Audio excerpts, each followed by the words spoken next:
Ahoy and welcome. There's no doubt that Mortal Kombat is a good game. I'd say that it's a very, very good game. It's a great game, but I think we can all agree that it is very, very, very unfair, and there's a lot of work that needs to be done. A lot of people are saying that it's getting very, very stale, and rightly so, but there is hope. With the release of Nightwolf, a lot of people want a balance patch, probably a big one because the game needs it. And so in this video, I'm going to really quick go through all the stuff that I want in a balance patch.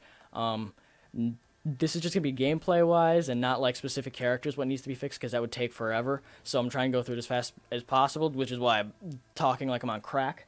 Starting off, so I've got a big list here of throws, fatal blows, crushing blows, jump in / jump kicks, low pokes, reporting, and variations. Starting off with throws.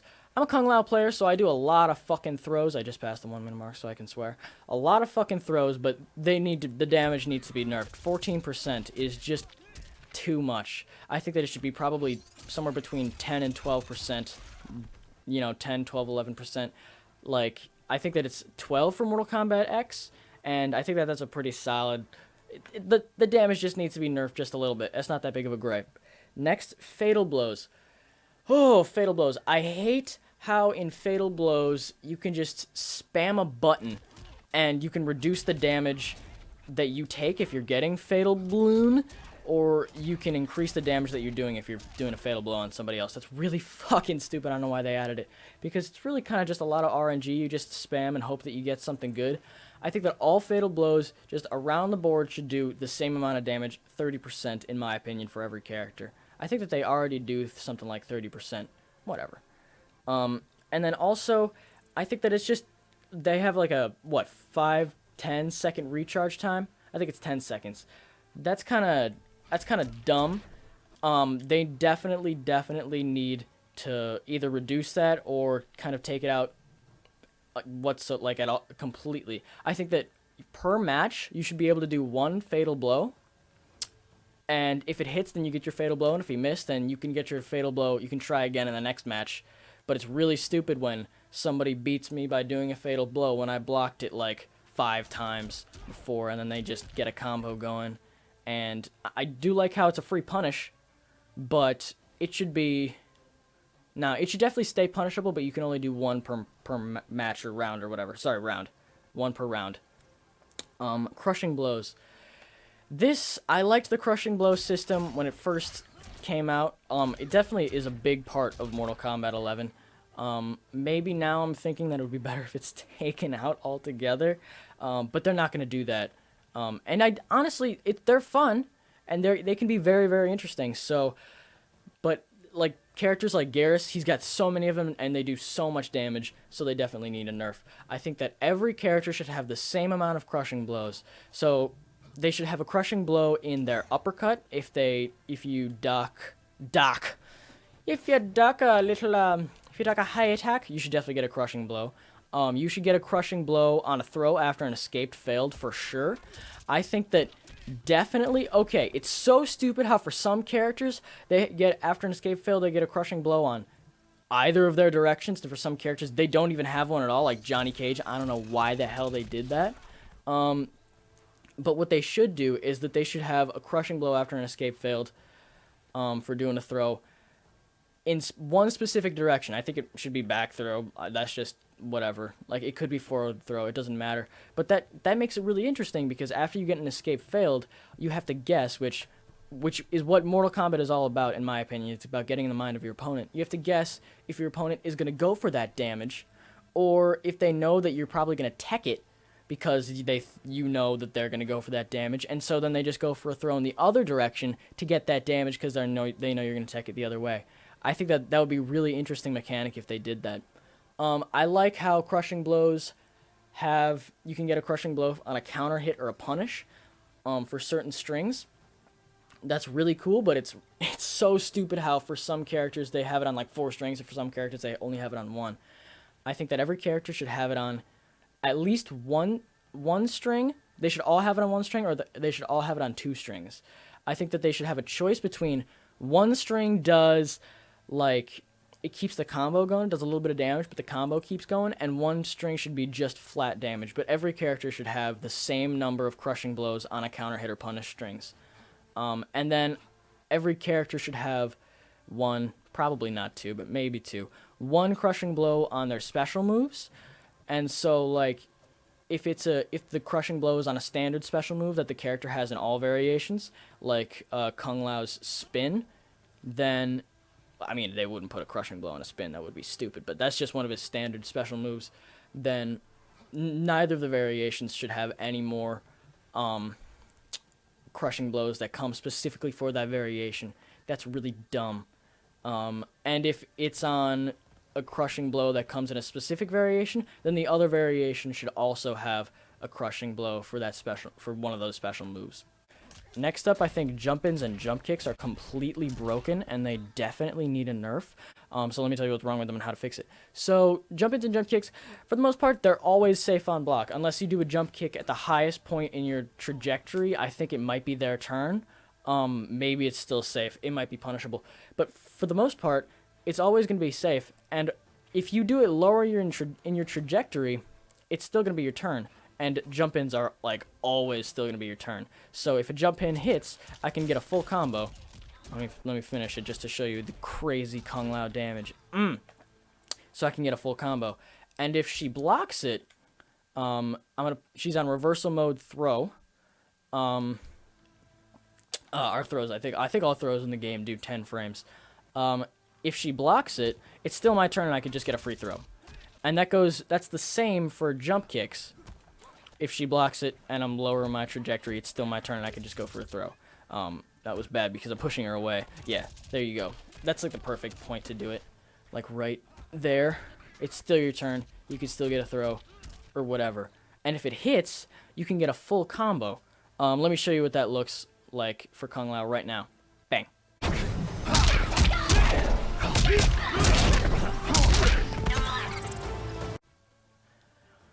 So much damage. So much damage. And I like that you can get a full combo if you hit your jump kick. It's really cool, and it requires good timing and good you really need to pay attention. So that's really cool. I don't think that they should take out the fact that you can get a full combo after doing a jump kick. But the problem is that, so with all these, if you want to stay safe and you want it to stay your turn, if you want it to stay bullshit, you just do it lower your trajectory. But what's nice about that is that then you have more time to react with an uppercut. But the problem with that is that, well, first off, every character has a different uppercut, and some of them don't hit specifically when they're that low for different characters, or it's not going to hit, or it's going to take forever to start up, and they're still going to get you.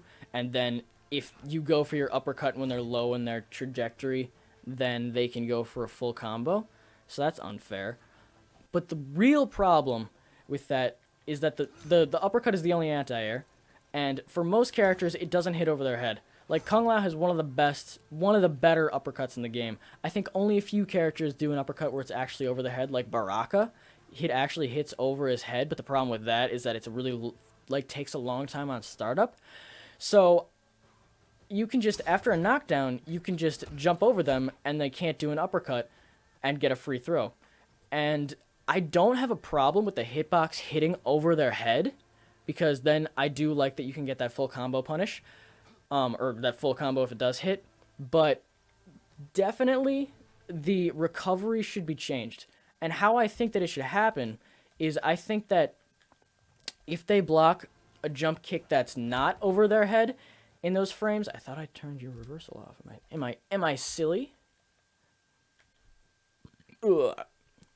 I'm really stupid.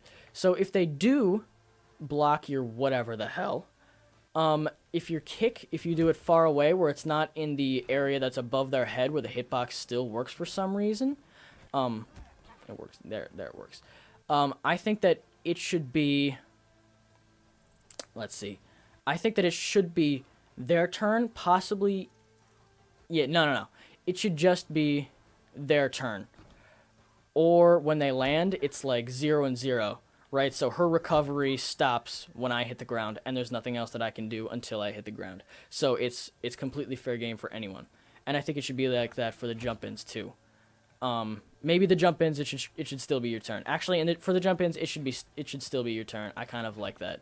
But if you get a hit that's when your hitbox is over their head, definitely if it's a jump kick, it should be punishable. Fully punishable. Full combo punish. So that they can't just do a knockdown. I put her on all instead of stance. So they can't just do a knockdown and then get that full combo, or they're still safe. That's just unfair. So full combo punish on over their head jump kick, and if it's over their head jump in, then it should be their turn. And that way, it's not completely unfair, because even if your uppercut doesn't hit, all you have to do is block it, and then you're safe. But if you don't block it, it's gonna be very good in their favor, and I like that. All right, next up, and arguably the worst of them all, is low pokes. Low pokes, everybody knows that these need a nerf. They need to be fixed. They're so broken. So if you didn't already know, low pokes are all safe on block, and they come out really fast, and their hit advantage is super nice. So if it's ever the opponent's turn, bang, it's now my turn. And it's so annoying. Like, if I just do a combo that's barely punishable, where it's like -6 or -7, and they try to punish it, bang, it's now my turn. So that sucks. I think I have a few pretty good ideas on how to fix low pokes. First off, they should be the same across the board. Like, Gears has a down 1, and a couple characters have a down 1, which is startup of 6 frames, and some characters have a startup of like 8 frames. They should all be the same. I don't know if they should all be like 7, or they should all be 8, or whatever. I feel like 7's a solid startup on down 1s and down 3s, but they need to be the same across the board. It's just so unfair when one character has a quicker down 1 or down 3 than another character. Also, these ideas taketh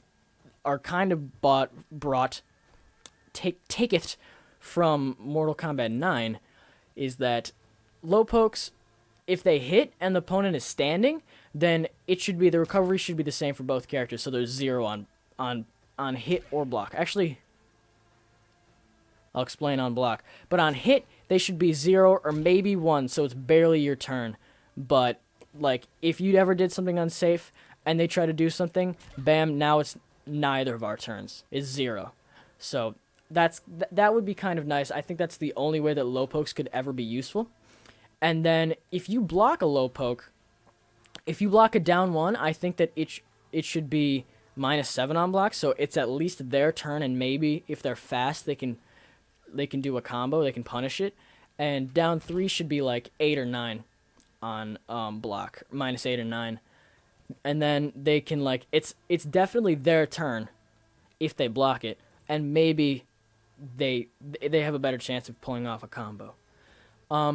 Next, I really like this from Mk9, is that if the opponent is crouching and you low poke them, then it's like a hit advantage of like 15, so that can lead to a full combo. So if the opponent is just spamming low poke on you, you can just squeeze in your low poke, and then now you can do your combo.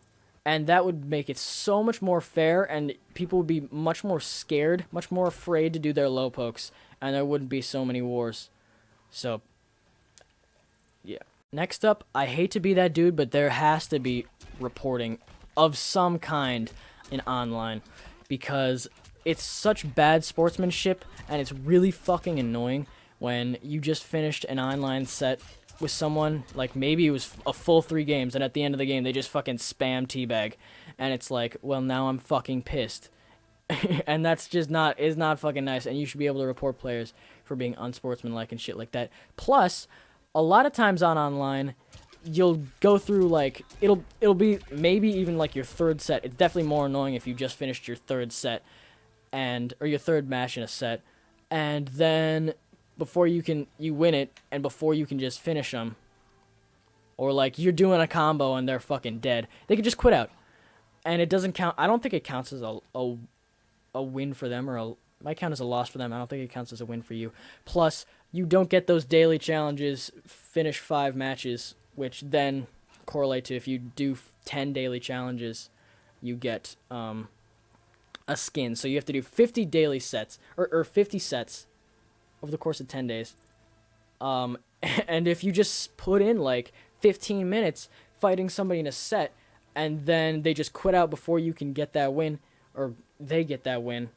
I don't know why they'd quit out if they got a win, but they could, and that's really fucking annoying, and they need to fix that.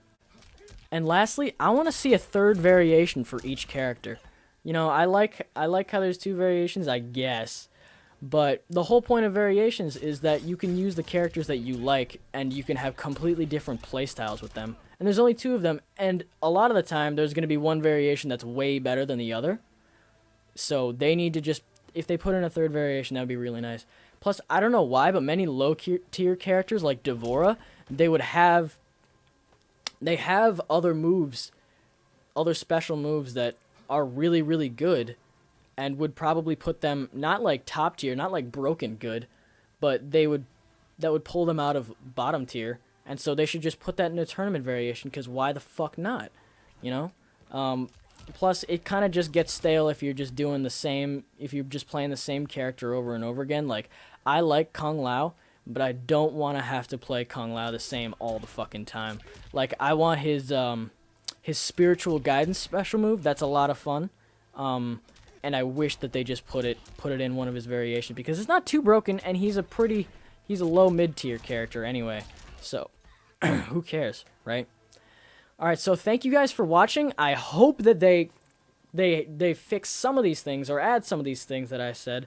If you agree with me, or there's other things you think that they should put in, just let us know in the comments, because we want comments. Alright, peace out, guys. Love you.